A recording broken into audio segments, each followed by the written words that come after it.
আরজিকর কাণ্ডের আবহে সামনে এসেছে রাজ্যের একাধিক হাসপাতালে দুর্নীতি। সেই সঙ্গে সামনে এসেছে ডাক্তার অভিজ্ঞদের কীর্তি কাহিনী।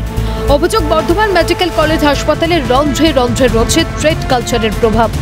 অভিযোগ, বর্ধমান মেডিকেল কলেজ হাসপাতালে ভয়ের বাতাবরণ গড়ে তুলেছিল অভিজ্ঞ ও তার দলবল। অভিজ্ঞদের বিরুদ্ধে পরীক্ষায় নম্বর দুর্নীতি, আর্থিক তছরূপ সহ একাধিক দুর্নীতির অভিযোগ উঠেছে। আর এবার ক্যান্টিন দুর্নীতিতেও সামনে এলো অভিজ্ঞদের নাম। জানা যায়, শুধু হস্টেল 1-এর ক্যান্টিন নয়, অভিজ্ঞ ও তার অনুগামীদের হুমকির রাজত্ব চলত পিজিটি হস্টেলের ক্যান্টিনেও। জুনিয়র চিকিৎসকদের অভিযোগ, অভিজ্ঞ ঘনিষ্ঠ এক পাঞ্জাবি যুবক কোমরে পিস্তল গুজে ক্যান্টিন চালাত। পিজিটি হস্টেল ক্যান্টিনের মালিক কার্তিক ঘোষের অভিযোগ, 2022-এর শেষের দিকে আচমকাই একদিন রাতে সেখানে চড়াও হয়ে ডাক্তার অভিজ্ঞ বলে এই ক্যান্টিন অন্য কাউকে দিয়ে দেওয়া হবে, এটা বিক্রি হবে। 22-এর শেষের দিক করে এরকম দিন করে একজন রাত প্রায় 2-2:30 বাজে, তার নাম হচ্ছে অভিক, আমি তাকে জানতাম, অভিকবাবু বলে একজন এসে দরজা, হ্যাঁ ডাক্তার অভিজ্ঞ রাত্রে এসে ওই দরজাটা দুম দুম করে বুটের শব্দ ভাঙছে। আমাদের কর্মচারীরা সব এখন শুয়ে আছে ভয়ে, বুঝছে দেখো এরকম মেরে দিলে কার্তিকদা দেখো মেরে দেবে হয়তো। আমি বলছি কী হলো রে, দেখি দুম দাম করে কোনো কথা নয়, দুমদাম করে ভাঙছে। ভাঙার পরে আমি দেখি কে ভাঙছে, সঙ্গে সঙ্গে সিক্রেটে খুলে দেখছি অভিজ্ঞ আমাদের ক্যান্টিনে ঢুকেছে। তোমরা এই ক্যান্টিনে বিক্রি হবে, তুমি এখানে কি করছো?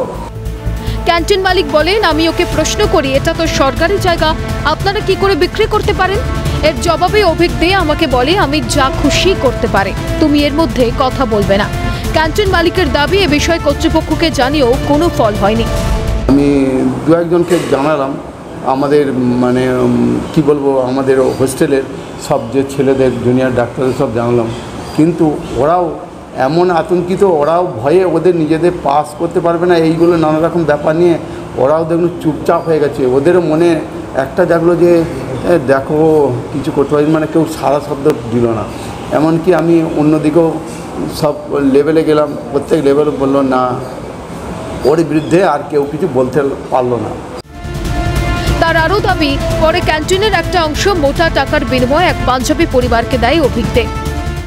ও জোর করেই ওই একজন পাঞ্জাবি বাইরে থেকে বহু টাকার মালিকও এই রিভলভার সবসময় মানে পকেটের মধ্যে থাকতো, মানে কোমরে ঝুলিয়ে রাখতো, মানে ভয় দেখানো, যাতে আমাদেরকেও ভয় লাগে, ভয় দেখানো। কিন্তু আমি ওদের ওই ভয় দেখানে আমি ভাবতাম না, মরবো এরকম অন্যায়ভাবে যা করবি আমি প্রতিবাদ করতাম। মানে একবারে পাঞ্জাবিকে টাকার কন্ট্রাক্ট, যেটা পরে শুনলাম যে 8-10 লাখের কন্ট্রাক্টে ওকে টাকাটা দিয়েছে। বিষয়টির সুষ্ঠু তদন্তের দাবি তুলছেন ডাক্তারি পড়ুয়ারা। পেজিটির চিকিৎসক শেখ মোহাম্মদ সাগিরের দাবি, অভিজ্ঞকে হেফাজতে নিয়ে জেরা করা হোক। অভিজ্ঞদের এগেনস্টে যে এত অভিযোগের পাহাড়, আমাদের মূল দাবি অভিজ্ঞকে হেফাজতে নিয়ে জেরা করা হোক এবং এই ধরনের অভিযোগ এর আরও ভিত্তি রয়েছে, এর যে যথার্থতা রয়েছে এই ধরনের অভিযোগগুলো, সেটা একদম মানে অভিজ্ঞদের শুধুমাত্র বর্ধমান মেডিকেল কলেজ নয়, পশ্চিমবঙ্গের 5-7টি কলেজে এই ধরনের ভয়ের বাতাবরণ তৈরি করে আর্থিক তছরূপ বলুন, পরীক্ষা দুর্নীতি বলুন, ফ্যাকাল্টিদের ট্রান্সফার দুর্নীতি বলুন, এই সমস্ত দুর্নীতির যে মূল মাথা, মূল চক্র, মূল পান্ডা সেটা অভিজ্ঞ। অভিজ্ঞদের বিরুদ্ধে ভুরি অভিযোগ উঠলেও কেন এতদিন মুখে কুলু পেটেছিল প্রশাসন? শাসক দলের প্রচ্ছন্ন মদত থাকার জন্যই কি রাজ্যের একাধিক মেডিকেল কলেজে অবলীলায় দাদাগিরি চালিয়ে গিয়েছে অভিজ্ঞ? এই প্রশ্নই তুলছে ওয়াকিবহাল মহল। রাজেশ খানের রিপোর্ট, ক্যালকাটা নিউজ।